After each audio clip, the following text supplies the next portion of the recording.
Neurociência e o desenvolvimento da aprendizagem na infância e na adolescência. O cérebro em ação. Desvende os segredos da aprendizagem na infância e na adolescência com a neurociência. Neste vídeo, embarcaremos em uma jornada fascinante pelo mundo do desenvolvimento cerebral e sua influência direta no processo de aprendizagem. Eu sou Cleusa Passos, sou psicopedagoga e sempre estou estudando o desenvolvimento da aprendizagem. E estou aqui com mais esse vídeo da minha playlist Neurociência. Vamos lá então? E antes disso tudo, é claro, venha me seguir para assistir sempre a vídeos a respeito. E também dá um likezinho aí no meu vídeo para eu ter audiência em todo o Brasil. E faça um comentário se quiser outros vídeos a respeito de desenvolvimento, sobre educação. Eu sempre estou aqui para fazer esses vídeos e compartilhar o que eu aprendi na minha vida.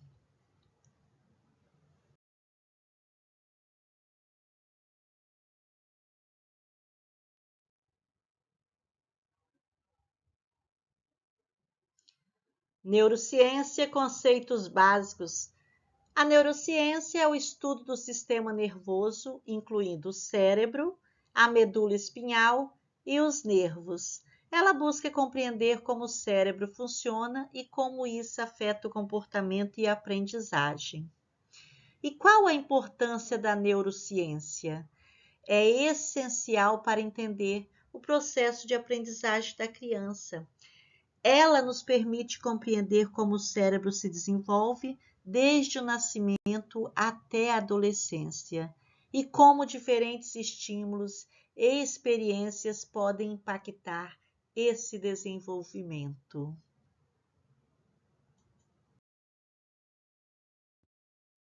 E como acontece o desenvolvimento cognitivo na primeira infância?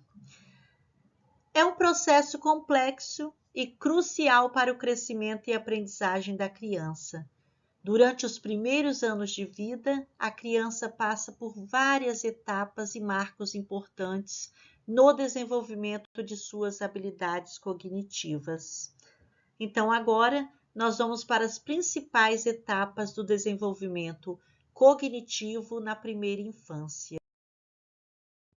Então, aqui está o desenvolvimento cognitivo na primeira infância. Eu coloquei uma tabela. Vocês podem parar o vídeo depois para verificar melhor, mas eu vou dar uma explicadinha. Na idade, as características e os milestones. Então, de 0 a 3 meses, gente, é o reconhecimento de vozes e rostos familiares. Então, o bebezinho já começa a entender pela virando o pescocinho, com os olhos, percorre o andar de uma pessoa, já está identificando, já está reconhecendo. E sorrisos e vocalizações. Vocês já assistiram o vídeo em algum lugar, alguma rede social, onde o pai conversa com seu bebê e o bebê vai respondendo, vai vocalizando para o pai? E de 3 a 6 meses é a coordenação motora, começa a explorar os objetos com as mãos, né? É um Deus nos acuda na casa, as mães começam a tirar muitas coisas do lugar, que estão no baixo, aqueles enfeites que algumas pessoas colocam em casa. De 6 a 9 meses é o início do engatinhar e tentativa de ficar em pé e reconhecimento de objetos familiares, né? O que são seus objetos, ele já identifica, engatinha, tenta ficar em pé, e de 9 a 12 meses são as primeiras palavras e compreensão de comandos simples. Já imita os gestos e os sons também. E de 1 a 2 anos é o desenvolvimento da linguagem e aumenta o vocabulário. Aí tem o jogo simbólico e imitação de atividades do cotidiano. Então a criança também já começa a imitar, já faz algumas brincadeiras com, se tiver um animalzinho, tiver um pet, já faz algumas brincadeiras com ele. E 2 a 3 anos são formação de frases simples e uso de pronomes. E aí começa a desenvolver as habilidades de resolução de problemas. Quer sair, mas a porta está fechada. Começa o quê? A colocar a caixa para subir, para conseguir. Então, é isso, gente. De 2 a 3 anos, né, formação de frases simples, como eu acabei de falar, e de 3 a 5 anos, o aumento da linguagem e habilidades sociais, o desenvolvimento do pensamento lógico e criatividade. Gente, de 3 a 5 anos, a criança lá na escolinha, lá na creche, lá na educação infantil, ela já está com um prontuário, vamos colocar. Tem já um relatório que a professora faz. E nessa idade, então, quando entra lá no berçário, a professora já coloca: Mariazinha fala 5 palavras. Ela já percebe quantas palavras a Mariazinha chegou na escola falando. Nenhuma palavra, uma palavra, já fala 2. Tem crianças que falam papai. Por um ano só fala papai ou mamãe e poucas palavras assim do seu ambiente familiar. E de 3 a 5 anos já é um aumento importante do vocabulário, né? Já está contando história, já está narrando até, né? Então, aumento da linguagem e as habilidades sociais. Já está convivendo com o outro, já está trocando brinquedo, já tem lá na escolinha o dia do brinquedo e os dois já trocam. É aquele Deus nos acuda, a filha chega com a pulseirinha da coleguinha da sala, a mãe fica louca, querendo ir lá na escola saber o que aconteceu. Então, na saída da escolinha, a professora está lá falando: Ô mãe, aconteceu isso, elas trocaram, não quiseram destrocar. E é assim mesmo que a vida vai se formando, vai desenvolvendo. E aí a gente chegou até o desenvolvimento motor e sensorial. Bom, é uma parte essencial do crescimento e aprendizado de uma criança, o desenvolvimento motor e sensorial. Durante os primeiros anos de vida, a criança passa por várias etapas de desenvolvimento motor e sensorial, que são fundamentais para o seu crescimento físico, cognitivo e emocional. Alguns marcos importantes no desenvolvimento motor incluem levantar a cabeça e rolar, sentar-se sem apoio, engatinhar e andar, pegar objetos pequenos com os dedos. Além disso, o desenvolvimento sensorial também desempenha um papel crucial no desenvolvimento da criança. Os sentidos, como visão, audição, tato, paladar e olfato, ajudam a criança a explorar e compreender o mundo ao seu redor. O ambiente em que a criança cresce desempenha um papel importante no desenvolvimento dessas habilidades. Estímulos sensoriais adequados, como brinquedos coloridos, música e interação com outras pessoas, podem ajudar a promover o desenvolvimento motor e sensorial da criança.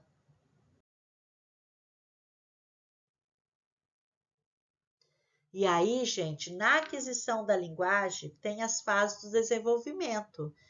A aquisição da linguagem pela criança ocorre em várias fases, cada uma com seus próprios marcos de desenvolvimento. Então, nós temos a pré-linguagem, que a criança começa a se comunicar através de gestos, expressões faciais e vocalizações não verbais. O balbucio, que a criança começa a produzir sons consonantais repetitivos, como bababá, dadadá. Então, e as palavras únicas? A criança começa a usar palavras isoladas para se referir a objetos e ações. Depois começa a combinação de palavras. A criança começa a combinar palavras para formar frases simples. E aí depois vem as frases complexas, que a criança começa a usar frases mais longas e complexas, com gramática mais avançada. E aí a gente vai seguindo para os marcos do desenvolvimento. Então, durante o processo de aquisição da linguagem, a criança atinge vários marcos importantes. A primeira palavra, gente, a criança pronuncia a sua primeira palavra significativa. O meu neto, ele fala a palavra papai. Ele começou falando só papai.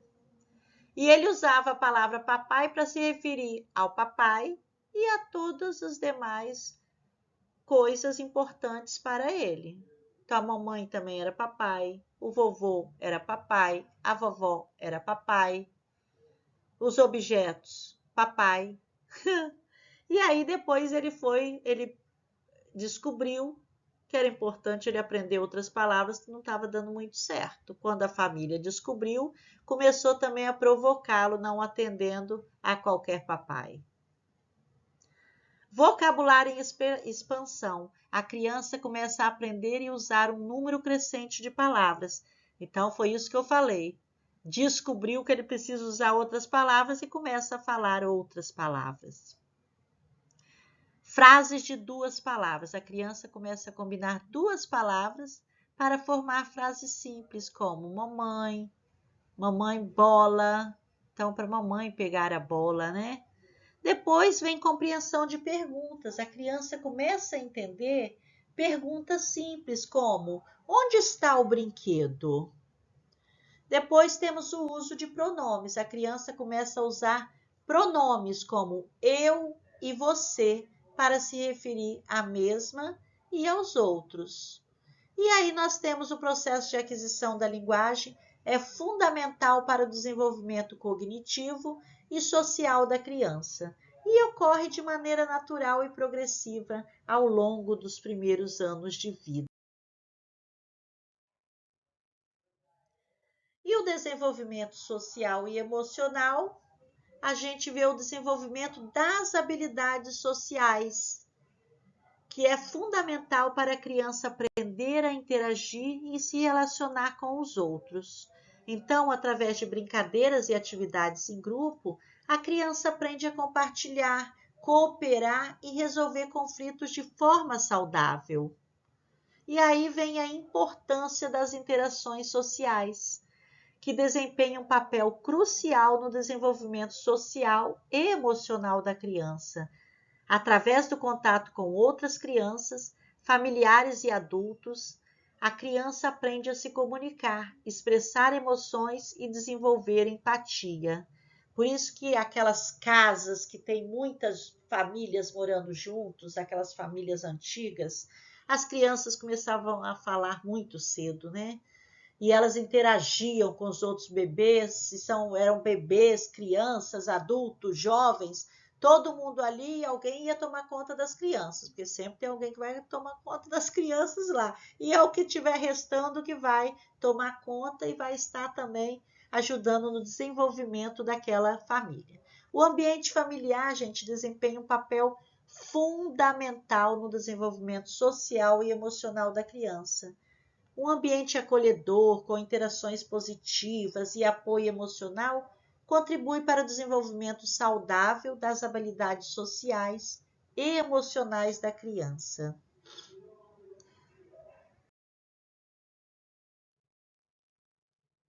E aí, a gente vê o desenvolvimento do pensamento lógico.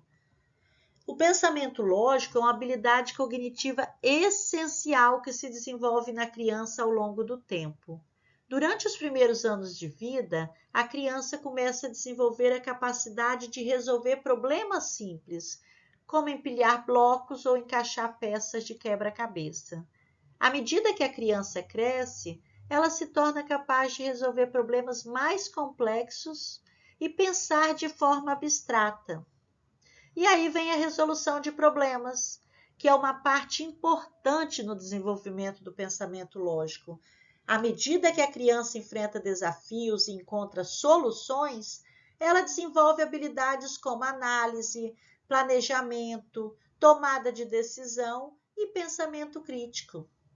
E depois temos o pensamento abstrato, que é outra habilidade que se desenvolve à medida que a criança cresce.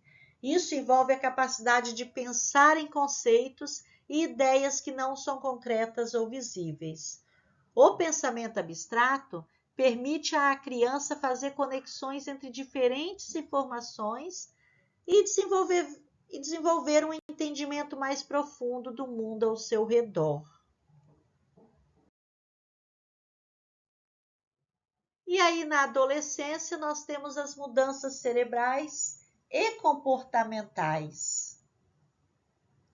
O desenvolvimento cerebral, durante a adolescência, o cérebro passa por um período de intenso desenvolvimento, com algumas áreas específicas se desenvolvendo mais rapidamente do que outras.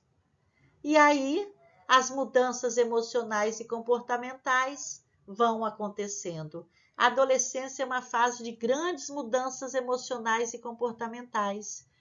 Os adolescentes podem experimentar flutuações de humor, impulsividade e busca por novas experiências. Então, essas mudanças emocionais e comportamentais, a tendência delas é continuar a mesma se elas estão num ambiente que todo mundo está falando a mesma coisa.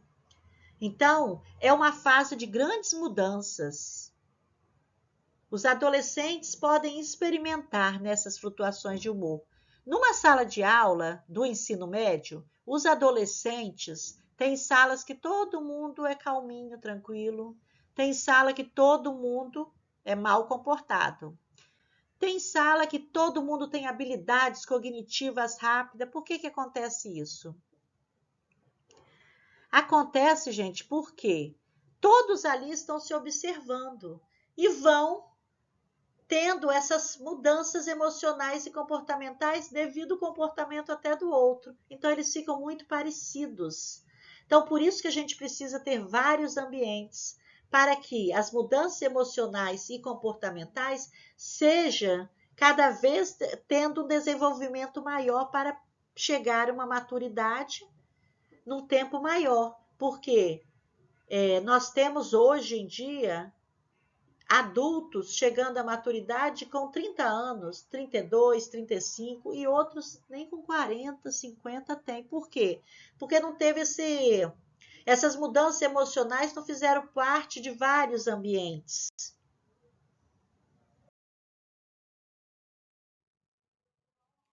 E aí, a compreensão do desenvolvimento do cérebro da criança é fundamental para a educação e o cuidado infantil. O cérebro passa por um processo de desenvolvimento contínuo desde o nascimento até a adolescência. A plasticidade cerebral permite que o cérebro se adapte e aprenda de forma eficiente. A criação de um ambiente estimulante e seguro é essencial para promover o desenvolvimento saudável do cérebro da criança. O conhecimento sobre neurociência pode ajudar educadores e cuidadores a implementar estratégias eficazes para apoiar o aprendizado e o bem-estar das crianças.